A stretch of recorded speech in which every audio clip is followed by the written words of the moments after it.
910 நாட்களுக்கு மேல உங்க மண்ணுக்காக போராடிட்டு இருக்கீங்க.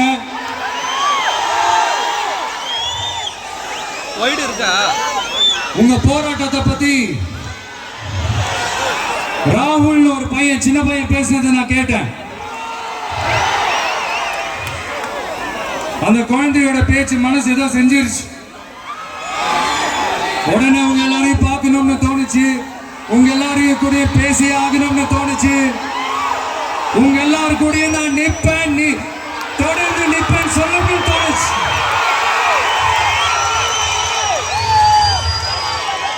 ஒவ்வொரு வீட்டுக்கும் ரொம்ப முக்கியமானவங்க அந்த வீட்டில் இருக்கிற பெரியவங்க தான்.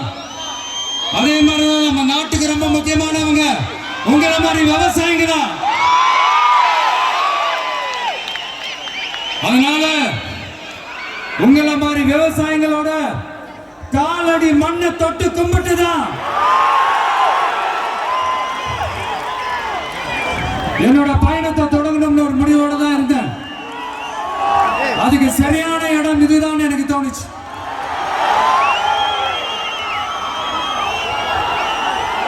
என்ன, உங்க வீட்டில் இருக்கிற ஒரு மகனா என்னோட கள அரசியல் பயணம்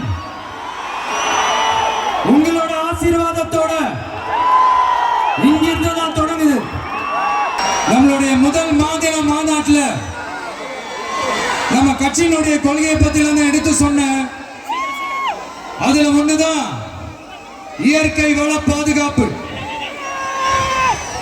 சூழலியல் மற்றும் காலநிலை நெருக்கடியை எதிர்கொள்ளக்கூடிய இயற்கைக்கு ஊறு விளைவிக்காத பகுதிசார் மாநில வளர்ச்சி பரவலாக்கம். இதான் நாம் அறிவிச்ச அந்த கொள்கை. இதான் நான் இங்க சொல்றதுக்கு காரணம் ஓட்டு அரசியலுக்காக இல்ல.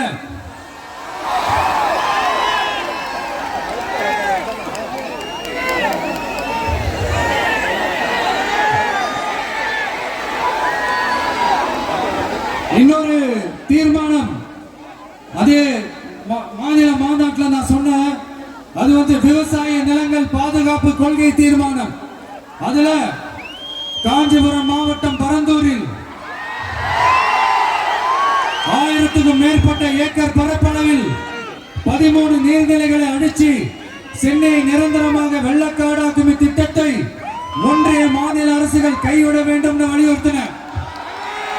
அது மட்டுமில்லாம இந்த மண்ணுக்காகவும் மக்களுக்காகவும்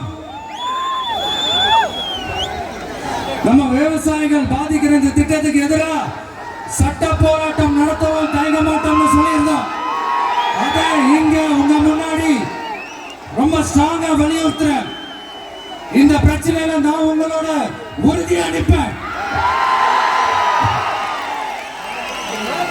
இன்னொரு முக்கியமான விஷயம், நம்மள ஆண்டுகிட்டு இருக்கிற ஒன்றிய அரசுக்கும் மாநில அரசுக்கும் நான் சொல்லணும்னு நினைக்கிறேன்.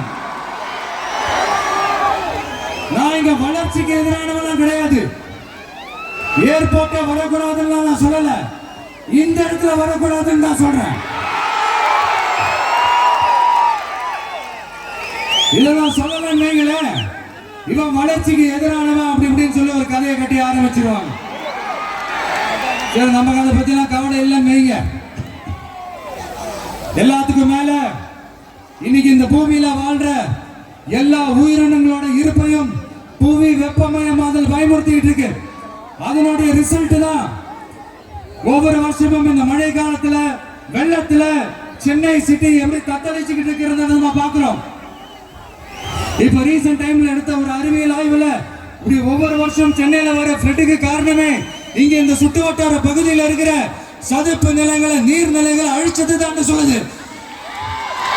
இப்படி ஒரு சூழல் இருக்கும்போது 90% ஆஃப் விவசாய நிலங்கள் 90% ஆஃப் நீர்நிலைகளை அழிச்சு இங்க இந்த பரந்தூர் விமான நிலையத்தை கொண்டு வரணும்னு எடுக்கிற அந்த முடிவை எந்த அரசா இருந்தாலும் அது மக்கள் விரோத அரசா தான் இருக்க முடியும்.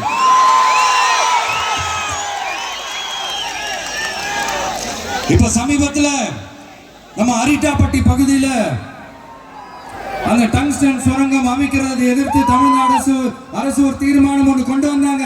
அதை நான் மனப்பூர்வமாக வரவேற்கிறேன். ஆனா அதே நிலைப்பாட்டை தானே இங்க நம்ம பரந்தூர் பிரச்சனையில எடுத்திருக்கணும். எடுக்கணும். எப்படி அரிட்டாப்பட்டி பகுதி மக்கள் நம்ம மக்களும், அதே மாதிரி தானே பரந்தூர் மக்களும் நம்ம மக்கள். அப்படித்தானே ஒரு அரசாங்கம் யோசிக்கணும். ஆனா அப்படி செய்யலையே. ஏன் செய்யல? ஏன்னா இந்த விமான நிலையத்தையும் தாண்டி இந்த திட்டத்தில் அவங்களுக்கு ஏதோ ஒரு லாபம் இருக்குது.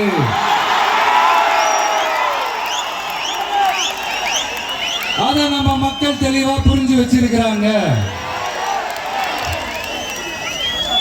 நம்மளுடைய ஆட்சியாளர்களுக்கு ஒரு சில கேள்விகள். நீங்க எதிர்கட்சியா இருக்கும் போது 8 வழிச்சாலையை எதிர்த்தீங்க, அந்த காட்டுப்பள்ளி துறைமுகத்தை எடுத்தீங்க. அதே தானே இங்கேயும், அதே நிலைப்பாடு தானே இங்கே எடுக்கணும். எதிர்கட்சியா இருக்கும் போது விவசாயிகளுக்கு ஆதரவு, ஆளுங்கட்சியா இருக்கும் போது விவசாயிகளுக்கு எதிர்ப்பா? எனக்கு புரியலையே.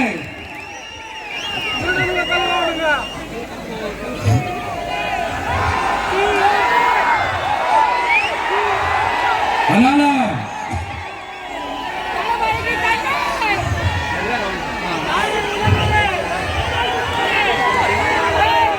இனிமேலும் சொல்றேன்,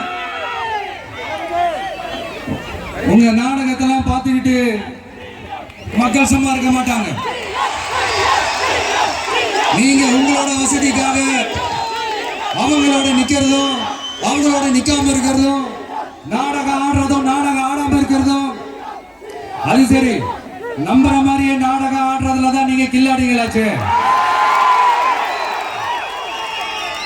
அதே மீறி நம்ம விவசாயிங்க உங்க போராட்டத்துக்கு எதிராக போராடினாங்கன்னா பிரச்சனை தான்.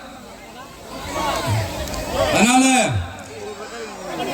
இனிமேல் உங்க நாடகத்தை பார்த்துக்கிட்டு மக்கள் சும்மா இருக்க மாட்டாங்க. உங்களோட இந்த விமான நிலையத்துக்காக நீங்க ஆய்வு செஞ்ச இடத்தை மறு ஆய்வு செய்யணும்னு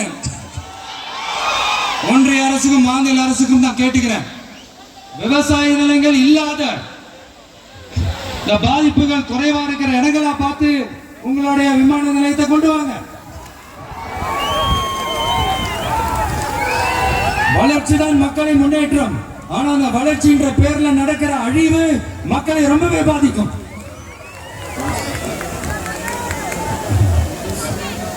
நீங்க எல்லாரும் உங்களுடைய ஊர் கிராம தேவதைகளான கொல்லமட்டால் அம்மன் மேலையும் எல்லை அம்மன் மேலையும்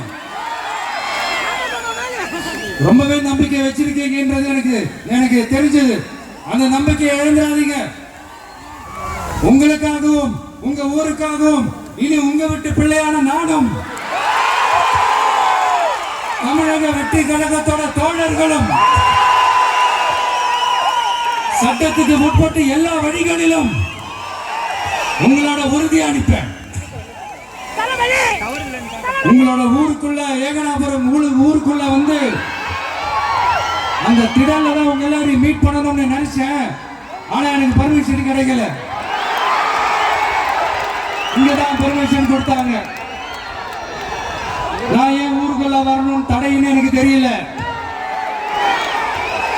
இப்படிதான் கொஞ்ச நாளைக்கு முன்னாடி நம்ம புள்ளிங்க ஒரு நோட்டீஸ் கொடுத்ததுக்கு தடை விதிச்சாங்க. ஒரு துண்டு சீட்டு நம்ம புள்ளிங்க கொடுத்ததுக்கு. அது ஏன்னு எனக்கு புரியல. அதனால கான்பிடண்டா இருங்க, நல்லதே நடக்கும், வெற்றி நிச்சயம். மீண்டும் சந்திக்கும் வரை நன்றி, வணக்கம்.